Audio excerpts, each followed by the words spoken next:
India नाम गुलामी का प्रतीक है, इसको हटा दिया जाना चाहिए और भारत नाम रखा जाना चाहिए। यानी जो भारत नाम है वही कहना चाहिए, इंडिया नाम जो है हटा देना चाहिए। G20 के लिए जो पत्र भेजा गया G20 में शामिल कंट्रीज़ को, तो उसमें भारत शब्द का प्रयोग किया गया, इंडिया शब्द को हटा दिया गया। रिपोर्ट के अनुसार आगे होने वाली संसदीय बैठक में इसका प्रस्ताव लाया जा सकता है कि इंडिया नाम खत्म करके इसको भारत कहा जाए। देखिए, गुवाहाटी में पूर्व आरएसएस चीफ मोहन भागवत ने भी कहा, हमारी भाषाएं जो भी हों, नाम एक होना चाहिए और भारत कहा जाना चाहिए। लेकिन इस पर जो सियासी घमासान है, आइए थोड़ा इसको समझ लेते हैं।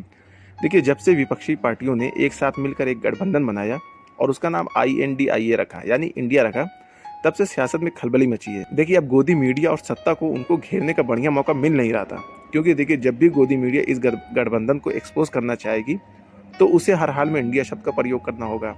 और जैसे ही वो इंडिया शब्द का प्रयोग करेगी तो इंडिया के लोगों को एक्सपोज होंगे, यानी जो बाहरी देश में अखबार होंगे, जब वो पढ़ेंगे तो लगेगा यार इंडिया के लोगों ने ऐसा किया। ठीक है, तो ये चीज़, एक चीज़ ये है।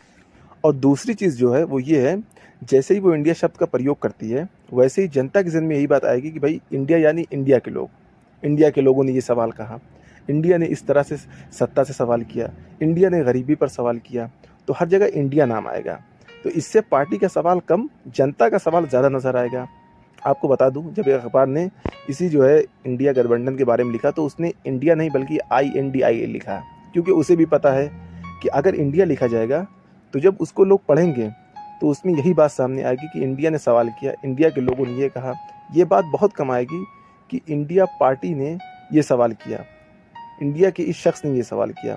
और दूसरा ये कि विदेशी मीडिया और ख़बर जब इस गठबंधन के सवालों और उनकी कोशिशों को लिखेंगे तो वो इंडिया ही लिखेंगे, और तब पढ़ने वाले भी कहेंगे कि अच्छा, इंडिया इस चीज़ पर सवाल कर रहा है, इंडिया इस हक की बात कर रहा है, यानी इंडिया के लोग, इंडियन पीपल।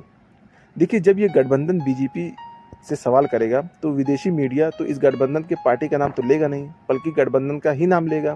इस तरह कि इंडिया ने बीजेपी से किया नौकरी पर सवाल, इंडिया ने सत्ता से न्याय दिलाने की मांग रखी, इंडिया ने बीजेपी की इस नीति के खिलाफ किया एहतजाज। तो ऐसी सूरत में बाहरी लोग और साथ ही भारत में बहुत लोग यही समझेंगे कि इंडियन पीपल ने ऐसी बात कही, और इंडिया का नाम जो ख़त्म करके भारत नाम रहने की बात कही जा रही है, ये बहुत अच्छा है।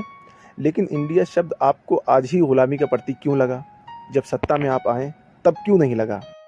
और जैसे ही आप पावर में आए उसी वक्त आपको इंडिया नाम ख़त्म करके ये कह देना चाहिए कि भाई अब आप इसको सिर्फ भारत कहेंगे, इंडिया नहीं कहेंगे। अब दूसरी चीज़ ये है कि जो विपक्ष हमारा है ना, ये भी कुछ कम नहीं है, उसे भी बस हर वक्त बीजेपी को घेरने का मौका मिलना चाहिए। वो कितना मुद्दों पर खड़े नज़र आते हैं, आप इस बात से समझें कि जो भी घटनाएं हाईलाइट होती हैं उसी में विपक्षी बयानबाजी करते हैं और पीड़ित से मिलने भी जाते हैं, लेकिन जो घटनाएं हाईलाइट नहीं होती उस पर ना बयानबाजी होती है और ना ही पीड़ित के यहाँ जाना होता है। ये भी सिर्फ बीजेपी को हराना चाहते हैं, अपने अंदर बदलाव नहीं चाहते हैं। उनकी बस यही कोशिश होती है भाई बीजेपी को किस तरह हरा दिया जाए।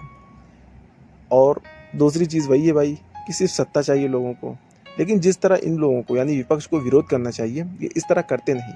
अपने प्रचार के लिए रैलियां करेंगे महीनों तक, लेकिन आपके मुद्दों पर रैलियां नहीं करते हैं, प्रोटेस्ट नहीं करते। क्यों भाई? ये सवाल है जिसको जनता को समझना बहुत ज़रूरी है। आप किसी एक पार्टी को सिर्फ दोष नहीं दे सकते, किसी बीजेपी ही दोषी है, बाकी सब दूध के धुले हुए हैं, ऐसा कुछ नहीं है। कोई भी दूध का धुला हुआ नहीं है, चाहे मैं हूँ, चाहे कोई भी हो। इसलिए जब भी आप किसी को सपोर्ट करें तो आंखें खोलकर सपोर्ट करें और सवाल करें हर एक से, चाहे आप जिसको सपोर्ट करते हो या चाहे आप जिसका विरोध करते हो, हर एक से।